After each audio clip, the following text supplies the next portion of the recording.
ये बात समझ लेना, परमार्थ पथ एक कदम भी चलोगे तो तुम्हें इतना स्वस्थ और मजबूत बना देगा कि तुम्हें कोई परास्त नहीं। एक कदम, अरे 12 वर्ष में तो सिद्धि प्राप्त हो जाती है। किसी भी मंत्र को, किसी भी नियम को 12 वर्ष तक किया जाए तो सिद्ध हो जाता है। पर हम ये कह रहे हैं कि 50 वर्ष भी आप लगा दीजिए, अगर ये दो भाव आपके सुधरे नहीं तो कुछ समझ में नहीं आएगा आपको। लोग समय व्यतीत करते हैं भोग चिंतन, भोग स्वामित्व में, और वर्णन कर देते हैं कि इतने वर्ष हो गए हमको परमार्थ में चलते हुए। तो वैराग्य, ज्ञान और भक्ति का आदर होता है, अवस्था का आदर नहीं होता। आप कितनी अवस्था के, इसका महत्व नहीं होता। थोड़ा भी शरीर स्वस्थ रखना चाहते हैं तो जैसे नियम से भजन वैसे व्यायाम आवश्यक है। सबसे प्रार्थना है, ये दवाइयों के बल पर जीना बंद करो। हमें तसल्ली होती है, हमने एक मकान बना लिया, तसल्ली होती, 4 लड़के हो गए और काल का तमाचा लगा पूरा का पूरा सब। देखो, अगर परिवार में रह करके आप भगवत भावना नहीं करते तो सब परिवार में रहकर आसक्त हैं और सब दुर्गति को प्राप्त होते हैं। ध्यान दीजिए, अविनाशी होते हुए भी अविनाशी भाव में ना होने के कारण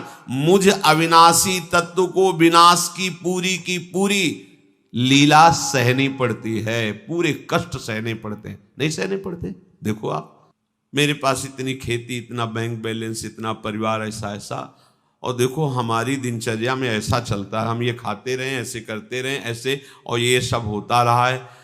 अगर हमें भजन मार्ग में तो ये सुविधा चाहिए, ऐसा, इतना कमजोर हो गया है मनुष्य।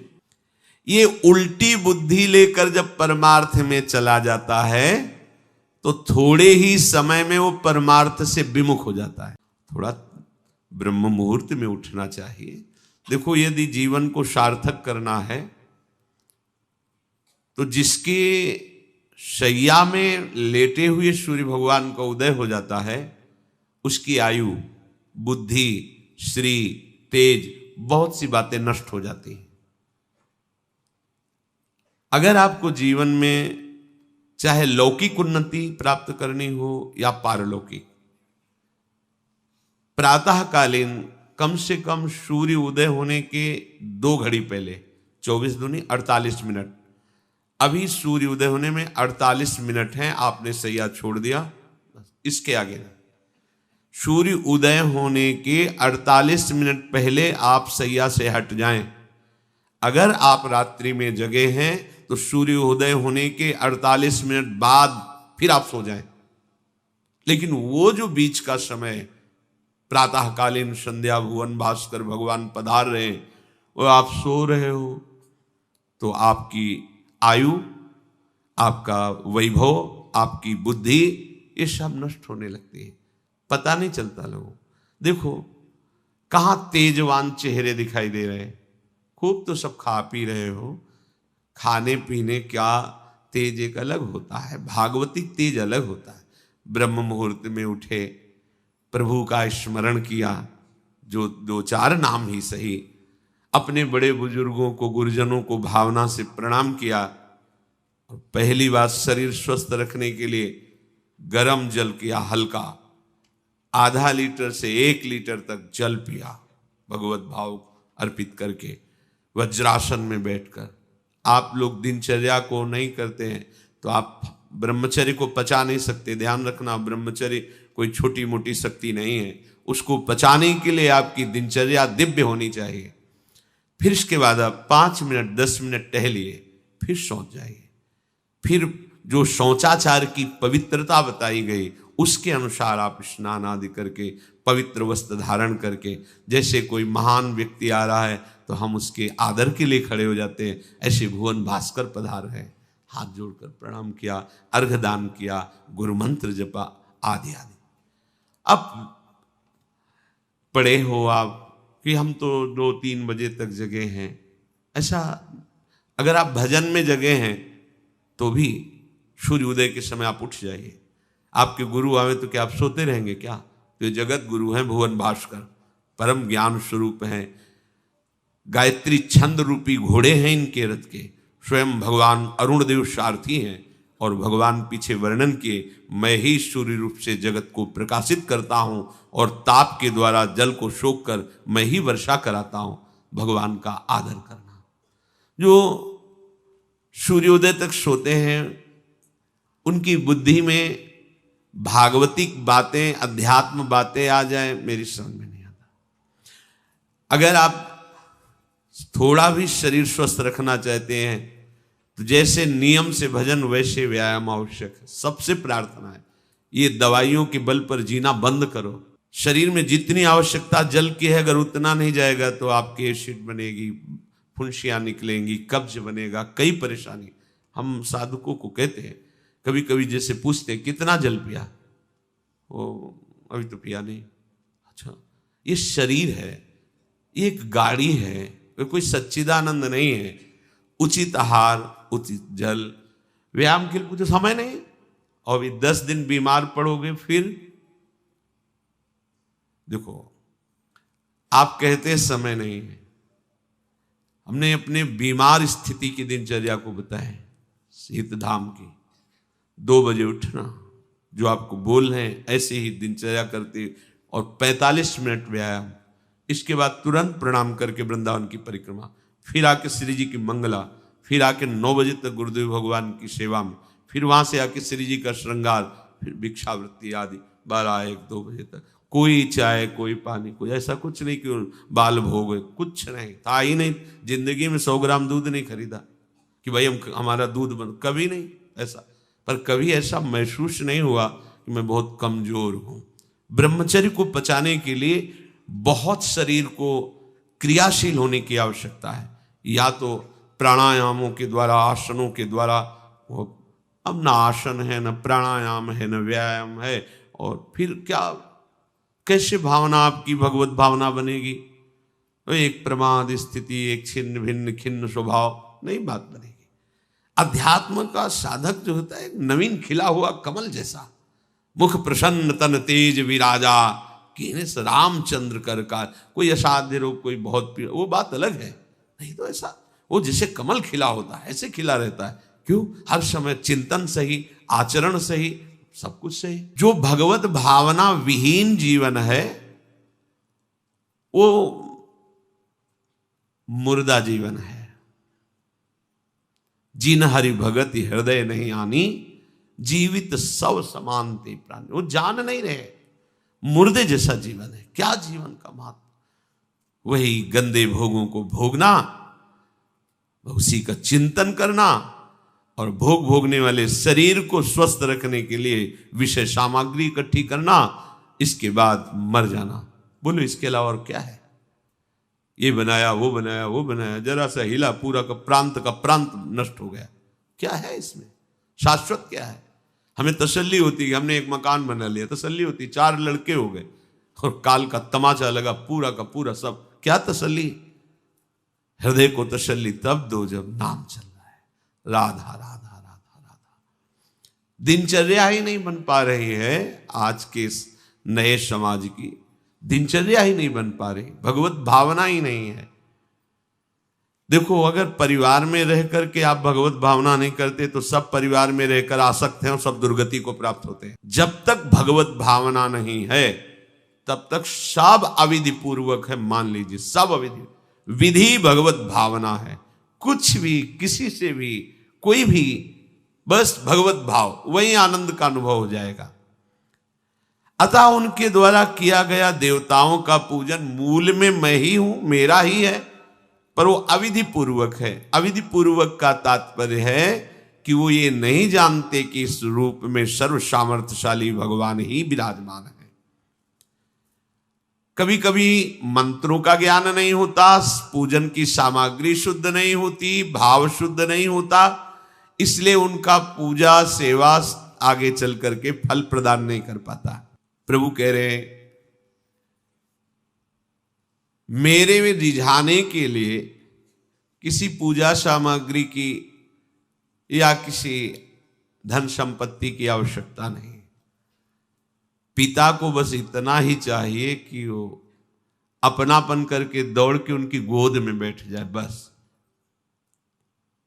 अपनापन प्रभु को चाहिए, माया की भूल भुलैया से वापस लौटिए और एक बात केवल बैठ जाए अगर हृदय में कि मेरे प्रभु अब मैं थक गया हूं, यहां कोई मुझे सहारा देने वाला नहीं, अपना नहीं, नाथ मुझे अपना बना लो। ये बहुत बड़ी बात है हृदय की। किसी के बहुत भाग्यशाली होगा उसके हृदय में बात आएगी। प्रभु उसकी रुचि का विषय बन जाते हैं। प्रभु जहां वो ऐसा भावना करता है और उसकी रुचि हो जाती है प्रभु में। जैसे हमारी विषयों में रुचि, ऐसे प्रभु में रुचि हो जाती है। अब वो जो भी करता है सब पूजा हो जाती है। ये राह से जल्दी सबको समझ में नहीं आता। ध्यान दीजिए, भगवत भावना विहीन आप जो भी कर रहे हैं वो सब अविधि पूर्वक है, भगवान कह रहे हैं। अगर भगवत भावना युक्त है तो जो भी कर रहे हैं सब विधि पूर्वक। कर्माबाई जी ने, एक विधि विधान जानने वाले संत ने जब कहा कि आप तो बिना स्नान में बड़ा अपराध, ऐसे तुम कैसे बना पाओ, और वो प्रातः अपनी स्नान आदि दिनचर्या करने लगी तो विलंब हुआ। फिर खिचड़ी अमनिया की ठाकुर जी को, ठाकुर जी आए गोद में बैठ के, एक कवल ही पाए कि उधर पर्दा, भाग के ठाकुर जी गए। खिचड़ी लगी थी, पार्षदों ने कहा जय जय तो अभी भोग ही नहीं पधराया। फिर और बोले कर्मा भाई है ना, वो मुझे भोग लगाती, और पता नहीं उस महात्मा ने क्या समझा दिया विधि विधान, वो भोरी भारी हमारी भक्ता, वो अब नहाने धोने में समय लगाने लगी, इसलिए आज विलंब। देखो तुम जाओ और उनसे कह दो हम विधि विधानों से फंसने वाले नहीं, विधि विधान हमें कोई फांस नहीं सकता है। एक प्रेम फांस है जिसमें मैं फंस जाता हूं। बिना किसी बंधन के अगर ये बंधते हैं उसका नाम है प्रेम डोरी। जय श्री भट्ट प्रेम रस बंधन, क्यों छूटे दृढ़ फंद, बसो मेरे नैनन में दो चंद। ये बात सबकी समझ में नहीं आती। जाओ उनको कह दो जैसे वो बनाती थी वैसे ही बनावे। पूरा अविधि है। अगर शास्त्रीय सिद्धांत से दे देखो अविधि है, पर वो महान विधि है जो भगवान को आसक्त कर लिया। कौन सी विधि? मेरे अपने प्रभु, मेरे प्यारे रात में भूखे रहते होंगे, ये भाव। भगवत भाव विहीन जितना जो कुछ आप कहोगे कि कैसे अविधि पूर्वक भगवान कह रहे हैं। देखो, जब मथुरा के ब्राह्मणों को भगवत पार्षद सखाओं ने निवेदन किया कि भगवान श्री कृष्ण और बलराम आज इधर ही गाय चराने आए हैं और वो भूखे हैं, आप थोड़ा सा कुछ भोजन सामग्री दे दीजिए। ऐसे देखा कि ग्वारिया है, बात ही नहीं की, अधिकारी ही नहीं समझा, बात का अधिकारी नहीं समझा। ऐसा नहीं कि इनको पता न चला हो कि भगवान का अवतार है, क्योंकि जब भगवान अवतरित हुए सबको पता था कि भगवान अवतरित हुए हैं। प्रायः सबको पता था, सबको। जैसे वायु शीतल चलती तो सबके अंगों में लगती है, इसलिए महान प्रकृति उल्लसित होकर नृत्य कर रही थी आनंद में जब भगवान का प्रादुर्भाव हुआ। और उन्होंने बाद में स्वीकार किया कि मैंने महापुरुषों से सुना था कि भगवान पधारे हैं, पर मेरा कितना दुर्भाग्य कि वो स्वयं यज्ञ भोक्ता भगवान आगे जैसे कह रहे, आम ही सर्वयज्ञानाम भोक्ता च प्रभुरेव च, समस्त यज्ञों का भोक्ता मैं हूं। स्वयं समस्त यज्ञों की भोक्ता मांग रहे हैं और वो यज्ञ करने वाले ब्राह्मण अनादर कर रहे हैं। हुई ना विधि। और उन्होंने स्वीकार किया है कि मुझे चारों वेदों का ज्ञान है, गायत्री का अनुष्ठान, त्रिकाल संध्या, जितना भी शास्त्रीय सिद्धांत सब पालन करता हूं, पर सबके लिए उन्होंने एक शब्द प्रयोग किया, धिक्कार है मेरे ज्ञान को, धिक्कार है मेरी पवित्रता को, धिक्कार है। स्वयं यज्ञ भोक्ता भगवान मांगे और हमने बात भी नहीं की। पर अहो भाग्य हमारे कि हमारी पत्नियां ऐसी निकली जो हमारी बात बन गई, भगवत साक्षात्कार करने वाली। वहां कौन सी विधान का पालन कर रही? एक ही विधान, केवल अपने श्याम सुंदर मेरे प्रभु की चर्चा सुनकर प्रभु में आसक्ति हुई, आसक्ति ने प्रभु का साक्षात्कार करा दिया। भगवत भावना विहीन बड़े से बड़ा कार्य प्रभु को बिल्कुल पसंद नहीं। दुर्योधन ने दुशासन के महल में ऐसी भोग सामग्रियों का रचना करवाया था कि देवराजेंद्र भी ललचा जाए, और मूल उद्देश्य था कि श्री कृष्ण को रिझा लेंगे, अपने पक्ष में कर लेंगे। प्रभु ने उनसे वार्ता जब संधि की तो उन्होंने कहा कि बिना युद्ध के 5 गांव की बात क्या, सुई के अग्रभाग भी नहीं दे सकता, सुई के अग्रभाग भर भी जमीन नहीं दे सकता। 5 गांव की भगवान ने कहा था ऐसा करो, तुम हस्तिनापुर के चक्रवर्ती सम्राट पर बैठे रहो, 5 गांव दे दो पांडवों को, वो मेरे भक्त हैं, मेरा आदेश पालन कर। उनका सूजी अग्रे न केशवा, सुई की नोक भरने। भगवान चलने लगे तो कहा आओ प्रसाद पा लीजिए, भोग पा लीजिए, आइए महल में। तो उनका पाया वहां जाता है। यदि पवाने वाले में प्रीति हो या पाने वाले को मिलता ना हो, बहुत भूखा हो, मेरे को भूख नहीं है, तेरे में प्रीति नहीं है, चल दिए भगवान। भगवान उधर गए भी नहीं, और गए कहा भगवत भाव भावित विदुर जी के घर, वहां मांग करके छिलके पाए। देखो छिलके पवाना विधि है, अविधि है। अभी सेवा अपराध में सुन रहे थे ना, हाँ, अच्छा से अच्छा पदार्थ प्रभु को पवाना, और वो अच्छा पदार्थ तो फेंक रही है और छिलका पवा रही।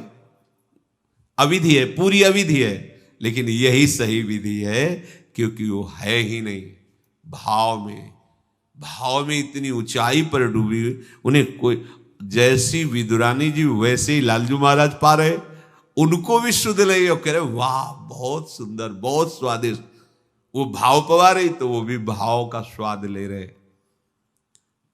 अपने उपास्य देव में प्रियता हो जाना ये सारी विधि है। इसीलिए अपने वृंदावन उपासी जन जो है, वृंदावन रसोपास्य, यहां मंत्रों के आदेश से सेवा पदार्थ समर्पित नहीं किया जाता। अमुक मंत्र पढ़ो फिर वो सेवा नहीं, यहाँ तो राधा राधा राधा। और जब जैसा भाव आया, या ऐसा नहीं कि ये ऐसे ऐसे ऐसे न, जब भाव आया अपने भाव में, भावोत्सवेन भजताम रस काम धेनु, भाव ये थोड़ा भक्ति का फलस्वरूप भाव होता है। जो प्रभु से विलग भाव करके उपासना की जाती है वो अविधि पूर्वक हो जाती है, और जो भगवत भाव करके की जाती है वो सब विधि मानी जाती है। जिसमें हमारे प्रभु को सुख मिले, ऐसी भावना करके जो भी किया जाए उससे भगवत प्राप्ति निश्चित है। क्योंकि सब यज्ञों का भोक्ता मैं हूं, मैं सबका स्वामी हूं, परंतु ये जो मेरे से विमुख है ये ऐसा नहीं जानते हैं, ये मुझे तत्व को नहीं जानते, इसलिए ये अन्य भावना किया करते हैं। जो मेरे को नहीं जानते हैं, मेरे भाव से नहीं है, वो कुछ भी करें उनका पतन ही होता है। बात इसमें यह है कि जब अविनाशी नित्य चिदानंद भाव ही नहीं है तो विनाशी खेल में सत्य भाव से लगोगे तो तुम अविनाशी का विनाश ना होते हुए भी विनाश की सारी लीला सहनी पड़ेगी। जैसे आत्मस्वरूप जो हमारा स्वरूप है उसमें किसी शस्त्र का, मंत्र का, किसी भी दैवी शक्ति का कोई भी बस नहीं है। जो हमारा आत्मस्वरूप है कि मंत्रवेत्ता कोई भस्म कर दे, किसी दिव्यास्त्र का संधान करके हमारी आत्मा को छेद भेद दे, अक्लेद्य है, अशोष्य है, अदाय है, फिर भी हम जलन का अनुभव करते हैं अंतर और बाहर से भी। क्यों? वहां तो बता रहे हैं कि अदाय है, कोई भी ताप आत्मा को स्पर्श नहीं कर सकता, फिर ये जलन क्यों होती है? लगता तो हमें ही कि मैं अंदर से जल रहा हूं या बाहर से शरीर में अग्नि आदि छू जाए तो ताप लगेगा, क्योंकि हम अपने अविनाशी भाव में नहीं हैं। ध्यान दीजिए, अविनाशी होते हुए भी अविनाशी भाव में ना होने के कारण मुझ अविनाशी तत्व को विनाश की पूरी लीला सहनी पड़ती है, पूरे कष्ट सहने पड़ते हैं। नहीं सहने पड़ते? देखो आप, जन्म मरण मेरा थोड़ी होता है। मेरा स्वरूप नयनम छिन्नन्ति शस्त्राणि नयनम दहाति पावकः न चैनम क्लेदयन्त्यापो न शोषयति मारुता, पर हो रहा है। हम जल में डूब के मर सकते हैं, हम वायु के प्रवाह में, हम नाना प्रकार के दुखों के प्रवाह में। क्या हुआ? बोले चूंकि तुम अपने अविनाशी स्वरूप भाव से बिलग हो। समझ गए? वही बात यहां श्री भगवान कह रहे हैं कि यदि तुम ये भाव नहीं समझ पा रहे कि सबका भोक्ता मैं ही हूं, सब यज्ञ जितने भी साधन सबका फल प्रभु ही है, मैं सबका स्वामी हूं। जो मेरे को तत्व से नहीं जानते हैं, मेरे पर भाव नहीं करते, उनका पतन ही होता है। कारण ये अविनाशी भाव ना होने के कारण, विनाशी में सत्यत्व भाव होने के कारण परिणामता कुछ हाथ नहीं लगेगा, केवल नाश ही नाश। जब हम प्रभु की तरफ चलते हैं तो उसमें प्रधानता होती किसी संत या शास्त्र के वचन। ऐसे आप चल ही नहीं सकते। कभी भी कहीं भी कोई भी प्रभु की तरफ चलेगा, पहला कदम चला होगा तो किसी न किसी संत के वचन सुने होंगे या शास्त्र के वचन, दोनों एक ही बात है। जो संत भगवंत की वाणी है वही शास्त्र है। बिना उनके वचन सुने परमार्थ का पता ही नहीं चलता है। तो जब हम प्रभु की तरफ सत्संग सुनकर चलने को होते हैं तो ये दो मुख्य बाधाएं आकर खड़ी हो जाती हैं। भोगों की भोग वृत्ति, संग्रह वृत्ति जो हमारे अंदर रही है, तो वो हमको इतना कमजोर कर देती, लगता है अगर ये चीज नहीं होगी तो हम रह नहीं पाएंगे, ऐसी व्यवस्था होगी तो हम नहीं रह पाएंगे। बड़ा कमजोर हो गए अपने लोग। हाँ, ऐसा होना चाहिए, ऐसा होना चाहिए, ऐसा होना चाहिए। भोगों का भोक्ता और भोगों के संग्रह युक्त स्वामी भाव। मेरे पास इतनी खेती, इतना बैंक बैलेंस, इतना परिवार, ऐसा, और देखो हमारी दिनचर्या में ऐसा चलता है, हम ये खाते रहें, ऐसे करते रहें, ऐसे, और ये सब होता रहा है। अगर हमें भजन मार्ग में तो ये सुविधा चाहिए, ऐसा। इतना कमजोर हो गया है मनुष्य कि वो भोगों की भोगने की वृत्ति और भोगों के संग्रह करने की वृत्ति और भोक्ता और संग्रहित वस्तु का स्वामी मैं, ऐसा, ये पहली परमार्थ में बाधा वृत्ति है। और ये प्रायः हम सब बड़ी खुशी से बाधा लिए चल रहे हैं। देखो ये बड़ा सूक्ष्म, चूंकि देखो अध्यात्म है, अध्यात्म तो जगत से बिल्कुल ऐसे है। कोई बड़े भाग्यशाली जन होते हैं जो सुनना चाहते हैं, उनसे भी बड़े भाग्यशाली जन होते हैं जो चलना चाहते हैं, उनसे भी बड़े भाग्यशाली जन जो चल रहे हैं, उनसे भी बड़े भाग्यशाली हैं जो महत्व रखकर चलते हुए उसका अनुभव कर रहे हैं। जो अनुभव कर लिए तो सातरति सा लोकान तारयति, वो स्वयं तर जाते हैं, स्वयं तर जाते, लोगों को तार देते हैं। ये उल्टी बुद्धि लेकर जब परमार्थ में चला जाता है तो थोड़े ही समय में वो परमार्थ से विमुख हो जाता है। भोगों की भोगने की सुख बुद्धि और भोगों के संग्रह की और उसके स्वामित्व का भाव, जहां अंदर वृत्ति लिए थे वहीं पहुंच गए। ऐसे ही पूरा जीवन करने पर भी परमार्थ पथ नहीं मिलता और कहने लगते कि हमें 50 वर्ष हो गए परमार्थ में चलते।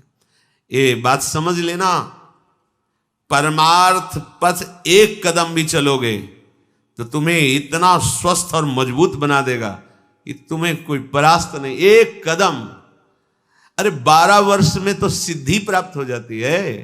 किसी भी मंत्र को, किसी भी नियम को 12 वर्ष तक किया जाए तो सिद्ध हो जाता है, ऐसा संतों ने वर्णन किया है।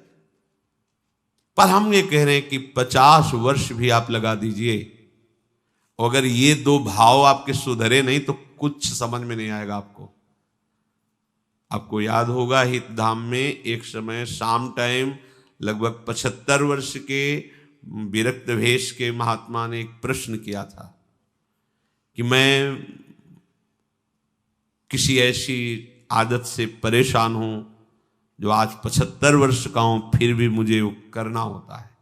अब क्या करूं, अब तो मरने का समय आ रहा है। मुझे आश्चर्य नहीं सर्वाश्चर्य हुआ।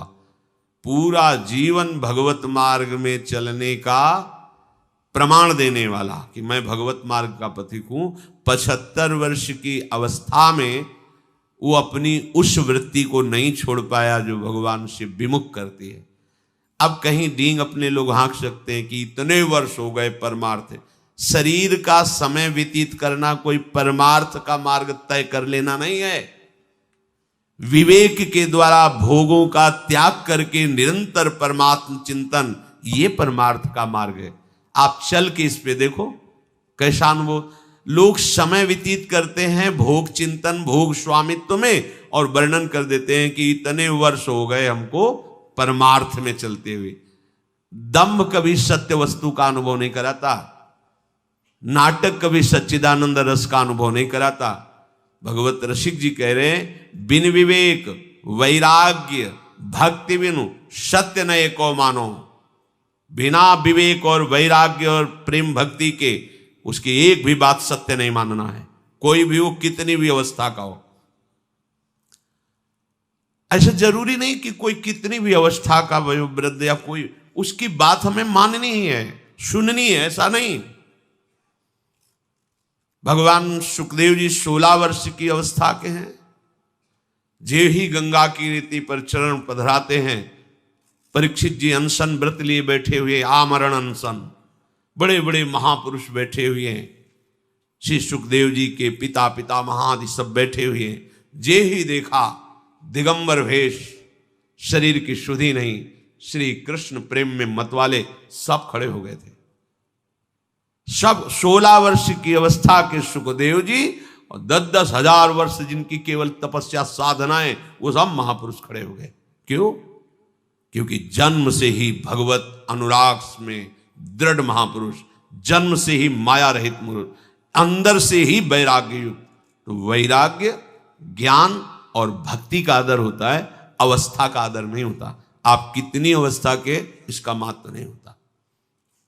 ओ चांगदेव ने 1400 वर्ष की अवस्था, ज्ञानदेव जी की शरण में वो शिष्य बने। ज्ञानदेव जी नवीन अवस्था के। जब तक आपके अंदर भोग में सुख बुद्धि, भोगों का संग्रह और उसके स्वामित्व का भाव, स्वामित्व का भाव बड़ा सूक्ष्म विषय है, चाहे गृहस्थ हो चाहे विरक्त हो।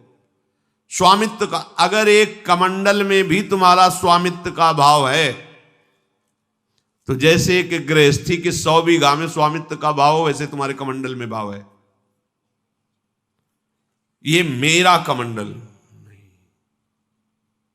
प्रयोग के लिए प्रभु ने दिया, इस शरीर के प्रयोग के लिए, दिनचर्या में काम आएगा। बस मेरा शब्द केवल प्रभु के लिए है।